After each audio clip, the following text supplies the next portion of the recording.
Hey guys, Tom from Classic Plastic here. Just showing you guys some love. I really appreciate you guys showing support for my show that is relatively new. But I want to thank you guys for all the subscriptions and the views and the comments you guys leave below. So I wanted to give something back to you guys. This is a Super Power Club Caps album, and it has various caps that Nintendo Power put out through their magazines, and they're all themed on different video games or jokes or funny ideas. So you have Super Metroid, which is an awesome game, The Lion King, and various other games. So what do you have to do to get this? Well, all you have to do is subscribe to my video. Subscribe to my channel. If you're already subscribed, you're already in the drawing. Just leave a comment below. Tell me what you think about the video. And by the next episode, I'll be announcing the winner. Thanks a lot.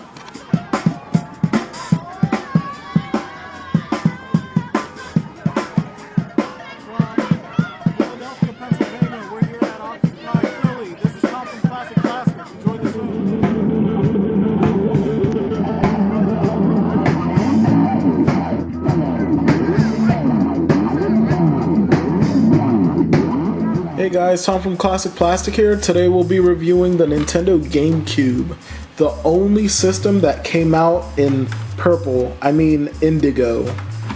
This system is pretty badass. It's definitely one of the most underrated systems that have recently come out. The reason I say that is because it was overshadowed by the competition, being the Microsoft Xbox and the Sony PlayStation 2. Both of those systems had large media attention, and there was a huge buzz over them because they were such graphical powerhouses, and their game libraries were aimed towards the older gaming community. The GameCube was, well, they thought it was aimed more towards children, and the reason that came about is because its release date was accompanied by 3 release games, and basically those games were Luigi's Mansion, Wave Race Blue Storm, and Pikmin. Everybody knows Pikmin is an awesome game now. They know Luigi's Mansion is a good game, and Wave Race Blue Storm is a solid racer. So there really wasn't anything jumping out at the older consumer for the GameCube. So it was definitely it definitely didn't get that welcome that the other systems got. But as the years progressed, the GameCube started proving that not only was it a graphical powerhouse, but it was also getting exclusive video games for it. And even if they weren't exclusive, it was still getting badass video games. For example, Hitman 2, we have Wave Race Blue Storm, which is definitely one of my favorite racing games. Paper Mario, the Mega Man collection, and Super Smash Bros. Melee among the Resident Evils. The Marios, the Mario Karts. The GameCube has an awesome library, and if you like shmups or shoot 'em ups, it also came out with Ikaruga, a lot of spaceship shooters. So if that's kind of your thing, I would definitely recommend you look into this. Now the GameCube is very compact. It weighs a good amount, but it's very small. It's compact. There's really no detail to it besides the disc here. But it's a very bland looking console. But what I love about it is this handle. And when this system came out, I had actually bought the portable screen that basically goes back here and it comes down, and when you're on the go, for example, my parents' car, I would just hook up the car charger, and I would be playing my GameCube there. It's really not that practical, but I did it because I loved the GameCube and all the video games that came out for it.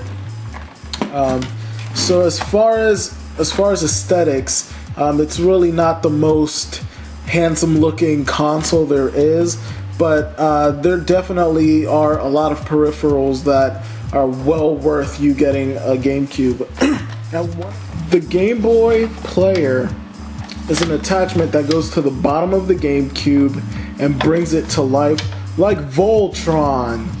Yes, it attaches to it, and I feel like the GameCube looks 10 times more badass because it stands a little taller. And not only that, you can play Game Boy games, Game Boy Color games, Game Boy Advance games. So it's basically like having a Game Boy SP strapped to your GameCube. This is a GameCube with a Game Boy Advanced on it. Same function, just not as nice. You could go this way and tape your Game Boy Advance to your GameCube, or you could get a Game Boy player and give your GameCube some character. This thing is so badass. I feel like my GameCube is like the Megazord. It's awesome. It's standing taller. It's looking proud.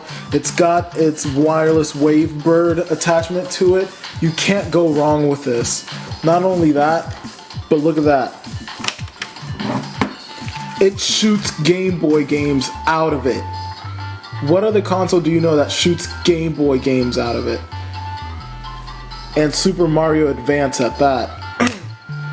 This is awesome. I recommend it to anybody that has a large collection of Game Boys, or just anybody that wants to play their Game Boy to Game Boy Advance games on the big screen. Now, as far as how the Game Boy player works is I always recommend you get your hardware from reputable sellers, or somebody that'll give you some kind of warranty. But something that's very popular with the Game Boy players is that they'll include the Game Boy player, which attaches to the bottom of your GameCube and actually even screws in with iron bolts, but they never have the boot disc. So when you turn it on, your GameCube starts as normal, but you can't play your GameCube game, your Game Boy Advanced games. So what you have to make sure you get is a good condition Game Boy player boot disc.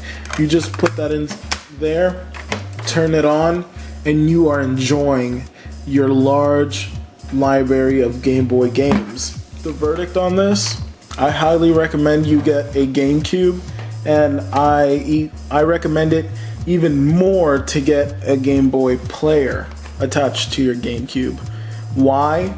Well, on top of having a badass library of exclusive games for the GameCube, with the Game Boy player, it even extends to frickin' Game Boy games, Game Boy Color games, Game Boy Advance games. I mean, the list just goes on. This GameCube has a library of, I don't know, like thousands of games now, combined with the GameCube games and also with the Game Boy games. So what it lacks in graphics, it makes it rain in video games. Hope you enjoyed the review. This is Classic Plastic.